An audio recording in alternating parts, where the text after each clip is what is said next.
So the young digital native, how important is it? So just to give a little bit of context, no surprise, the level of digital tools, the level of digital use is greatly sophisticated for children growing up today, especially compared to past generations. There's this sense that these young children are often characterized by this digital, or the digital generation. They're the digital native, and it often leads people into believing that these children intuitively know how to use technology. They pick it up. And I actually tend to look at it more as it's still controlled by the parents, in that it's the parents scaffold in particular digital tools for their children. They're watching them, they're learning from them, and it's still very much a part of adult mediation, that it isn't these kids don't just simply know how to do it because it's there. They're watching, they're learning, much as they would have many other types of skills that as they continue to learn. So, it is a single case study. I am not making vast generalizations. However, I do think it's still interesting to note. So Violet, a very interesting young lady, was the oldest child. She has a little brother. She was 5 at the time of the study. I had just begun kindergarten approximately 6 months before we began meeting. She does lots of different things. So things like swimming lessons, her art lessons. And at that time, she particularly enjoyed mythical creatures, so the fairies, the phoenixes, and the gnomes. Drawing is her favorite activity. Data collection was just 3 visits to Violet's home.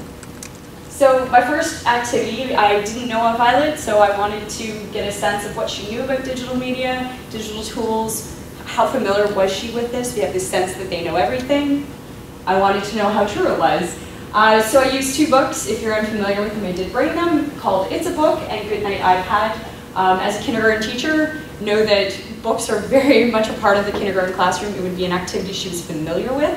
And so we read the books. These 2 books had a lot of references to different types of digital tools, and I thought it would be a good way to elicit some of the knowledge that she had about these things. So what did I learn in reading the book? Transcript from the book. It's a book. How do you scroll down? I don't. I turned to the page. It's a book. Do you blog with it? No, it's a book. And so I asked Violet, do you blog with a book? I don't even know what blogging is. Okay, moving on. So in between the first and second visit, I did leave my digital camera with Mom and just said, take pictures when you feel like it. My motivation was to gain an insight into, one, the processes of using digital tools. So I brought my laptop and a digital photo software device. Just Picasso 3, it was one I already owned. And as well, I wanted, the pictures that she took would provide me a bit of an insight into what she felt was important. And so most of the pictures were looking at things like her toys, Princess Luna here, as well as pictures of her drawings, particularly pictures she had done with her parents, and her family, and also Sesame Street. So most importantly, she thought it was quite boring doing the actual editing process. She was playing with a piece of ribbon on the table. She thought the end was pretty neat. She liked the way that we could change the picture, but actually doing it, probably not going to be an activity she would find most exciting. So for our third visit, I now am really understanding that drawing is an important aspect in Violet's life. I decided to try and explore that through digital media again, and using 2 different apps. I used Doo Light, which a picture up there, and Picasso app, and try to get a sense of what digital drawing, if it would elicit the same type of interest.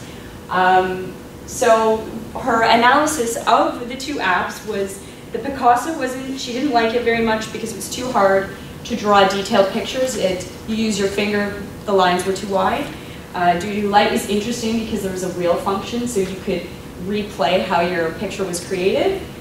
But mostly, she told me she preferred drawing because drawing a picture is fun. I can choose my own colors and I can draw my own things. So my discoveries. Violet shows an awareness of digital media. Obviously, it's a part of her life. It's in her home. Her parents use it. She uses it.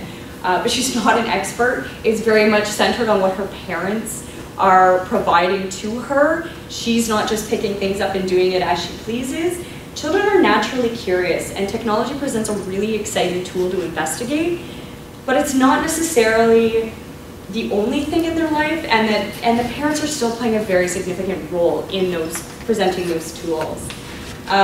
So as I said, it's a single case study. It's building on other research that suggests digital media does not absorb children's lives. It's a function within their life, something that they do, that they engage in, but they also engage alongside many other typical or traditional childhood activities, such as drawing.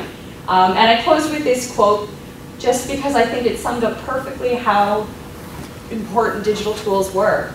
He doesn't have a computer, he doesn't need a computer. If he needs to visit friends, he's just going to get in his truck. Thank you.